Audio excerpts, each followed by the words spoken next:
All right, welcome everybody. Thank you for being here and sharing your hour with us. My name is Yvette Romero. I'm Director of Operations for the LaunchPad Collective. Today's webinar is unique. We're going to show you how investing in land, housing, and small business infrastructure can do more than generate return. It can create a lasting impact. We were recently at an investor conference, and I had the privilege of sharing some time with the ladies of Investor, a very small community of us. And one of the things that I brought away that resonated with it, one of the many things, is that we can do good and do well. And here at the Launchpad, we believe just that. We're reimagining how communities like San Bernardino can grow from the ground up. Our model brings together attainable housing, small business incubation, and workforce training to build sustainable communities. And this year was pivotal for us. We've secured multiple land sites in San Bernardino and just recently signed the modular purchase order for our first mixed-use, mixed-income development. The first project of its kind in here in San Bernardino, and it's no longer a concept, it's in motion. And your investment will help accelerate that progress as well. But none of this would be possible without the vision of our founder and president, Robert Garillo. He has more than 25 years of experience across real estate investment banking, brokerage, development, and education, and Robert has chosen to apply his expertise with purpose. He's taken his experiences and applied it to lead a movement. So as we begin, I invite you to listen not just as investors, but as builders of a brighter future. Launchpad is about building value, building impact, and building the future of San Bernardino. Together, it's my honor to introduce the driving force behind the Launchpad Collective, Robert Carrillo. Thank you, Yvette. That was beautifully said. I was actually surprised and taken aback by that. So thank you. And thank you all for being here. As Yvette mentioned at the top, right, Launchpad isn't just a development project. It really is a movement, got incredible momentum. And we're doing this for everyone that's participating. That's investors, that's us, and that's the community. And so before we get into the numbers and returns and structure, I want to start with the why, like why we're doing this work, how it started. And so I'd like to share a 1-minute video about that why, really where it comes from. And then we'll get into it. But just please pay attention for 1 minute. I told people I was going to Taft. They told me it was the first school in the country to get metal detectors. It was in the poorest neighborhood in New York. It has some of the most untapped potential of any place in the country. Definitely, that's a girl who has the potential to get a scholarship. I would love a scholarship for wrestling, and I'm gonna do it. I don't care if it hurts, if it burns. I want to get out of this low-wage, minimum income environment. It's because I was born in the Bronx doesn't mean that I have to be a part of it. The victories are small. Every day that they're in the wrestling room is a victory in and of itself. Yo, fight! They're not on the street. They're learning to push themselves. Those are all things that they can carry on for the rest of their lives. All right. That's right. We got nervous. Without struggle, there is no progress. And so that's every day, right? We're in the constant struggle. Yeah, I'm still here, and like my mom kicked me out of her house. I don't have a steady home. So I'm always looking for something to spend the night. I've slept in trains. I've slept in motels. Right. So that reality right there, where she's saying that she has slept on trains and rooftops, etc. That unfortunately was kind of almost the norm in the South Bronx. This was almost over 10 years ago. And what's worse, when I moved to San Bernardino, California, about 6 years ago, the problem's even worse. It's exasperated, right? Especially by the lack of housing that there is. So in particular, right, our why is because of these stats.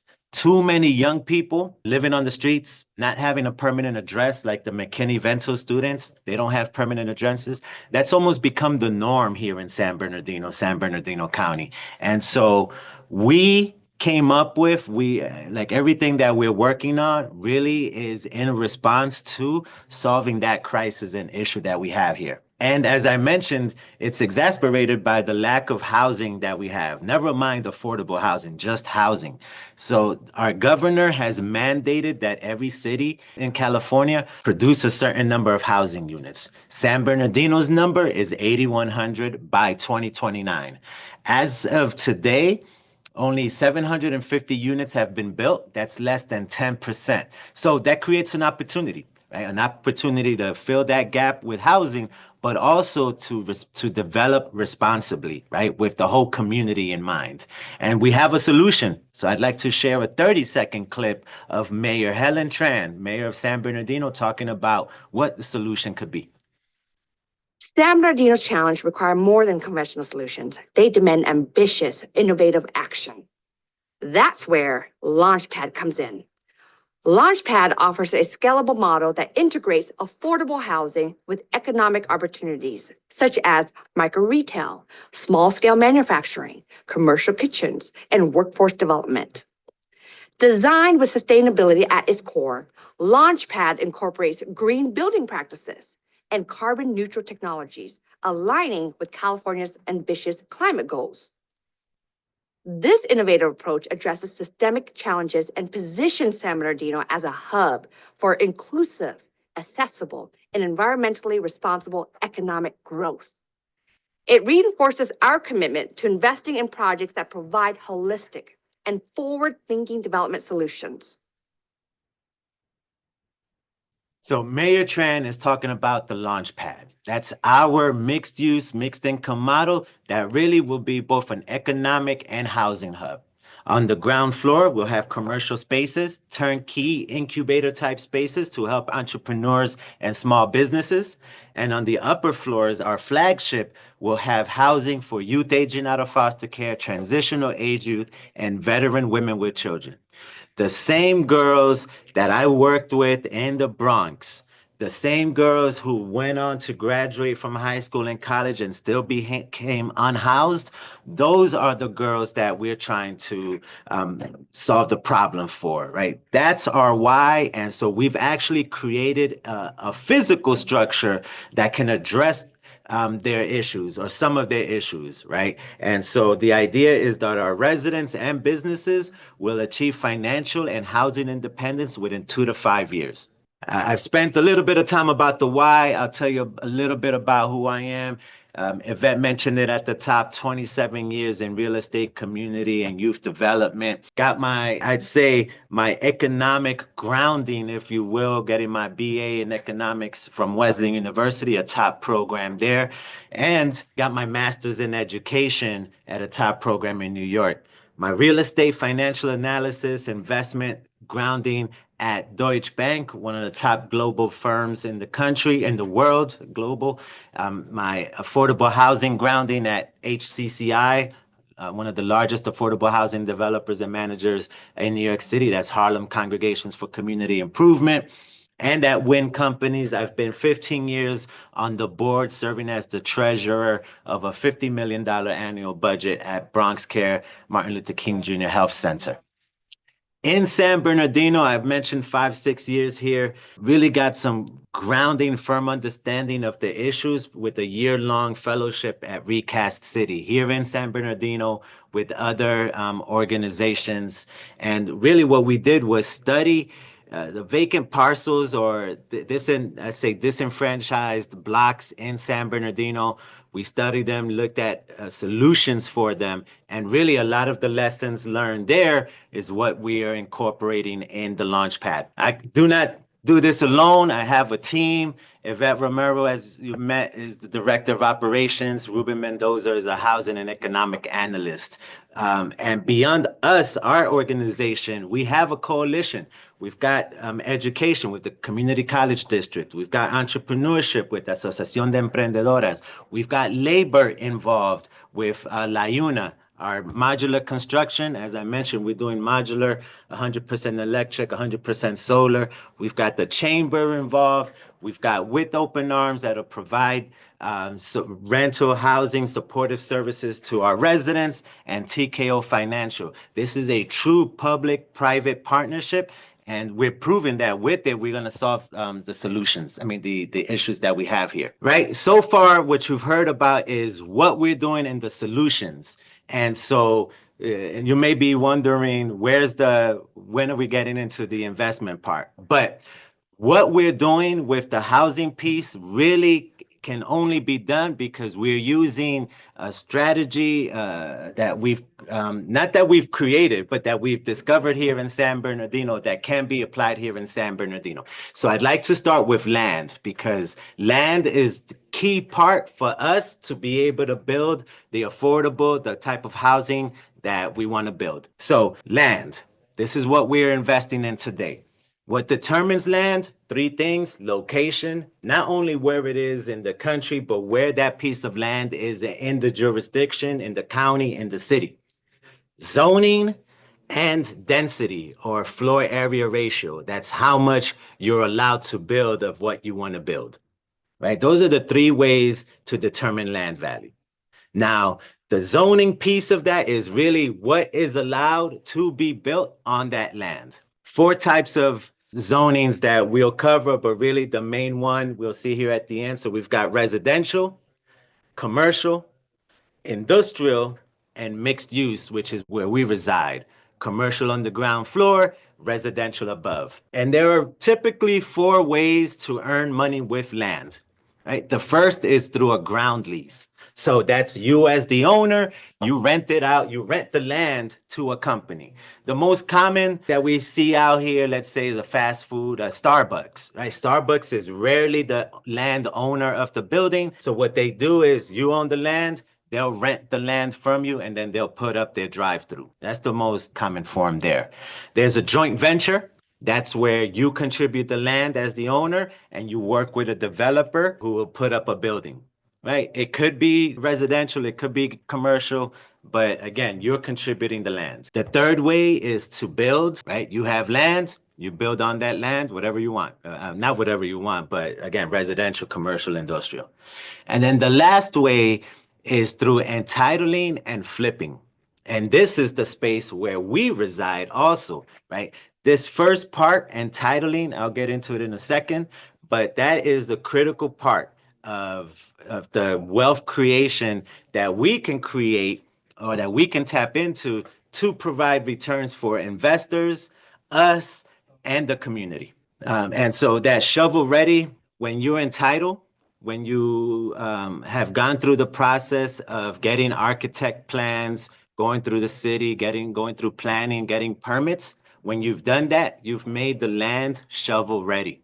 At that point, it has more value than before you started it, or as it were, raw land. So this is how it breaks down, essentially. This is using, again, that density to create or determine value. If we are sticking with a 10,000 square foot piece of land, let's say here in San Bernardino, with the old zoning, let's say the FAR you see there of 0.7, that means you can build 7,000 square feet on that 10,000 square foot lot, meaning a single story building, most likely, with a value of 175,000. That's $25 a buildable square foot. Now, doing nothing to the land other than just changing the zoning, which that's communal, right? The zoning goes up, the FAR, the floor area ratio. In this case, like in many cases here in San Bernardino, the FAR is now 1.5, meaning that on that 10,000 square foot lot, you can now build 15,000 square feet, essentially 2.14 times what you could build before. Keeping the same dollar buildable square foot, that value is now 375,000 for the same lot. We haven't built anything on it. All that's changed is the zoning. That's what the city allows to be built, and the FAR, or the density, how much can be built. So again, in this case, we went from 7,000 square feet to now 15,000 square feet. That should, in theory, increase the value of that land by 2.14 times as well. The way it would work typically with entitlement is using this example, lot A, 10,000 square feet, it was 175. That was the value. Now you can build more. 375 is the new value, right? Now the entitlement piece is what allows you to go to get official approval from the city to build what the zoning allows you to build. So again, in this case, what we're doing is taking raw land, going through getting architect plans, engineering plans, landscaping plans, bringing utilities to the site, and then finally getting approvals from the city, that almost automatically across the board, whether you are doing this globally at the international level, whether you're doing this in any other state in the country, typically, when you take raw land and make it shovel ready, the land now has at least a 2 times value from the original value of that land. All right. So in this case, the land is now worth 375. We entitle it. Now it has at least a 2-time multiple. So now it's worth at least 750,000, right? The variable is how much does it cost to entitle, right? To go through the permitting, architects, and all of that. That's the gap, right? But essentially, this is kind of proven, this 2 times multiple. And really, if we look at historically, the land billionaires, I'm talking billionaires with a B here in California, whether it's Northern California, whether it's Southern California, right? Names like Donald Bren, Edward Roski, John Arriaga, John Sobrato. These are gentlemen who have basically taken this concept of what we're doing, entitling land, and become billionaires all throughout California, right? Silicon Valley, now we know Silicon Valley as tech center of the world. Before that, it was raw land. So these folks went in, purchased the land, entitled it, allowed a lot of new things to be developed there, and now those folks are billionaires, right? Same thing in Southern California with the Irvin Company, the Majestic Realty companies. What they did was entitle land, create master planned communities, if you will, right? Take a big parcel of land, chop it up, have commercial, residential. That is the kind of number one way that these folks became billionaires. So what we're doing is not inventing anything. We're using what's sort of proven. What we've done is hyper focus that strategy to San Bernardino. So why San Bernardino? Many reasons, namely that it is at the cusp of what I think is a development boom. Right, we're surrounded by cities where things are happening, and San Bernardino's downtown could be the largest in the Inland Empire when it's all said and done. But the main things that drive us here, right? One, there's an abundance of land. Two, the land use changes that are happening locally. And then three, the statewide bills that impact what happens and how fast it happens. So Assembly Bill 20, AB 2011, for example, that is a tool that we'll be using to expedite our entitlement process. So here's some examples that we've done or that we've seen ourselves. For example, our Del Rosa, one of our plots there, we purchased it at 150. It was certified. We had a certified appraisal at 375.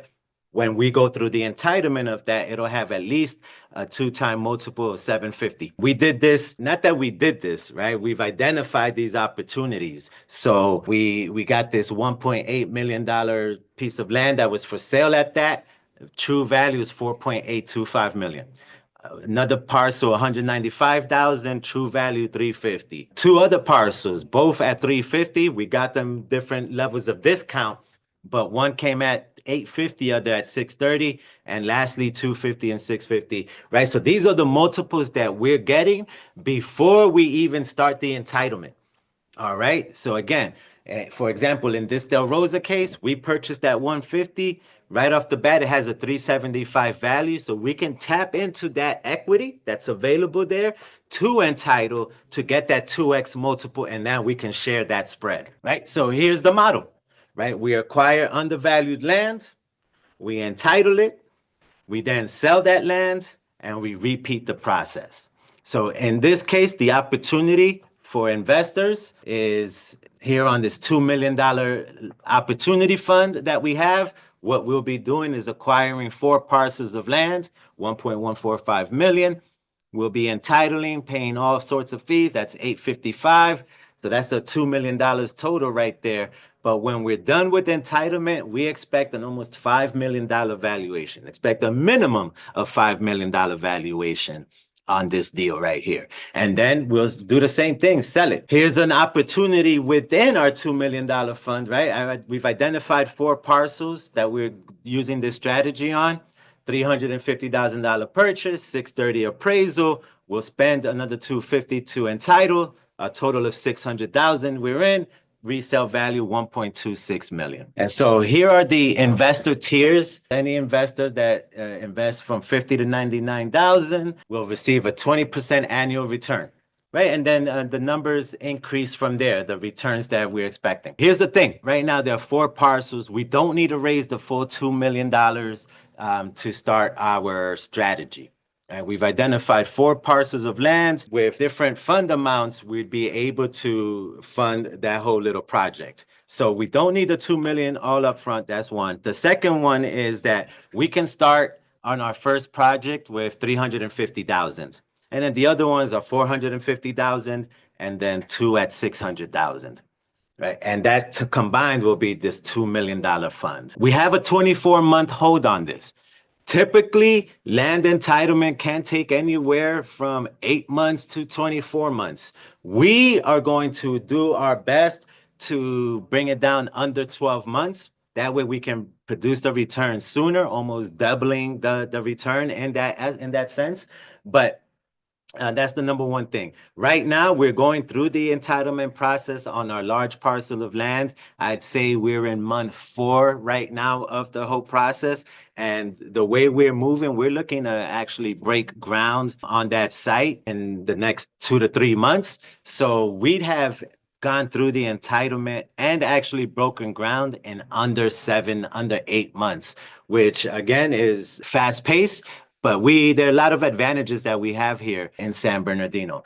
But folks have asked, I see one now, like, can you invest more than 999,000? And the short answer is yes. Actually, we have some bonus returns, if you will, for those investors or groups of investors that want to contribute $1 million up to the entire fund amount, which is $2 million. And so you see the returns there, 30 and 35% annual returns. Now, we're looking at 2-year holds just really to give us time. But we will, as we go through each land entitlement and go through the sale process, then we will liquidate those and return funds to our investors before the 24 months. Right, and still getting the full return. So here's what the full $2 million use of proceeds will look like. As I mentioned, 1.145 million towards land. Entitlement is 550. We've got our fees, closing costs, and reserves there. So as I mentioned, we've got 4 lots that we control and own outright one of those lots, right? So that right away means we can start the entitlement process on that piece of land as we get funds coming in. Right. So that's that small first one that I mentioned, 350. We have another property in contract, right? With 600, we can solve the whole thing. We don't need to raise, right? So one of the benefits that we have or advantages right now is that we have reserves.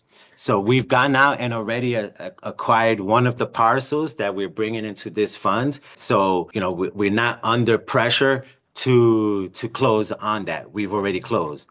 The second parcel of land we are in contract on, and that one, again, we have funds to acquire it right now. So we don't have this sort of pressure to acquire or raise the funds, but as soon as we raise funds, we can replace and go from there.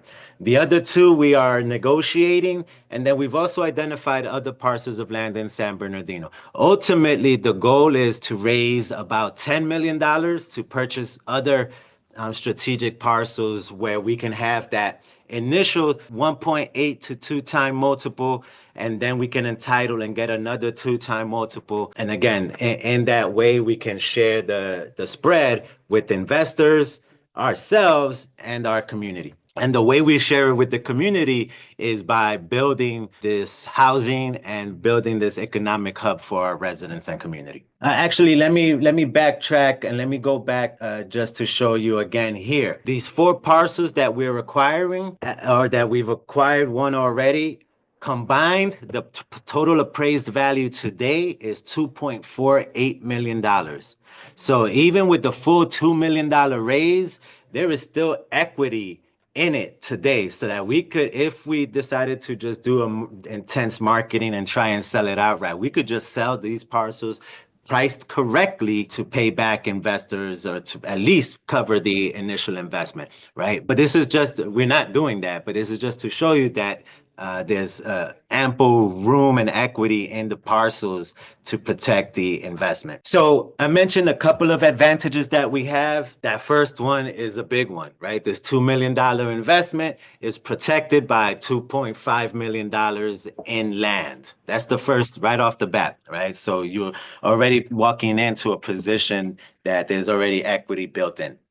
Two, I've been here in San Bernardino between 5 and 6 years, deeply rooted, deeply connected. I've been an educator, my business as a commercial broker before, in commercial brokerage before pivoting. And so I say that because I think it's critical that not only folks that are developing are familiar with where they're developing, but I think it's critical that we have local developers building locally, right, for a multitude of reasons. And so we have, through our efforts and our connection, the folks that we've hired, the organizations that we've partnered with, we have access to information, resources. We're at the table with Department of Planning. We're at the table with the elected officials talking about this. This is something that the community wants, organizations want, and the city and elected officials want. Again, that local experience is what allows us to also capture and know where the real opportunities, where the gems are. While the entire city is going through land use changes, zoning changes, right? There are only particular parcels, particular corridors where we can see this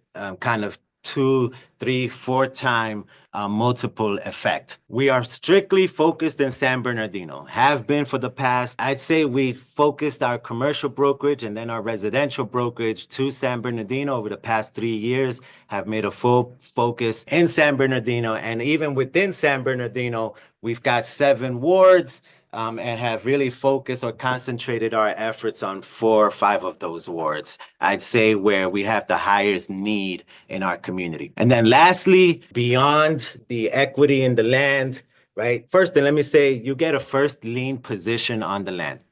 This is actually a commercial debt play. So those returns, annualized, you get security in the form of a first lien position. We have 504 for non-accredited investors. We have 506c4 accredited investors for these types of opportunities here. And so we're making it available, accessible. But what I meant with those 504 and 506, those are SEC, the Securities Exchange Commission, sort of their eyes and regulations are all over this, right? So that creates another sense of security. And then we're also doing a UCC filing for these. So essentially, should anything happen to me, to the organization, right, there is a lien, there is official certified legal paperwork that says your investment is debt, essentially. And so if there's any liquidation, investors get paid first. Our exit strategies, we are going to sell each of these parcels of land at the fair market rate, right? And we're selling that land to another fund that we're creating that is to build the actual building. And so when it's all said and done, we'll have 3 buckets of investors, 3 opportunities. The first part is this, what I've just shown you with the land entitlement. The biggest opportunity is there. That's why we're providing those big returns as well, because there's room there, right? We're sharing that with investors, with us, and using that equity to build modular construction and to keep the rents affordable for our residents, right? That's the cycle. And so even though we have here 3 exit strategies, we're really doing a combination of 1 and 3. We are selling, once the land is entitled, we're selling it at market value to another fund that we're creating to do the modular construction. That's what we're doing right now at our project on Del Rosa here in San Bernardino. We've got the fund for entitlement, and we've got a fund for actually building the building, right? And so that's essentially what we're doing. If we wanted to, at the end, we could also refinance. Once you have entitled land it now becomes financeable or bankable, right? There's now a real worth that you can tap into. So once the land is entitled, we could refinance at 65% of the total land value, pay back the investors with returns, and then we'd be responsible for the debt thereon. And then the last one is a joint venture. Again, we bring the land, which is what we're doing by selling it. So we're selling the land kind of to our fund and bringing at that point, bringing on more investors and possibly other developers to help us build. And that, folks, is the completion of the Grow Fund investment opportunity. I see some questions have come in. I'll answer those questions right now, but please feel free to ask. Thank you for your attention.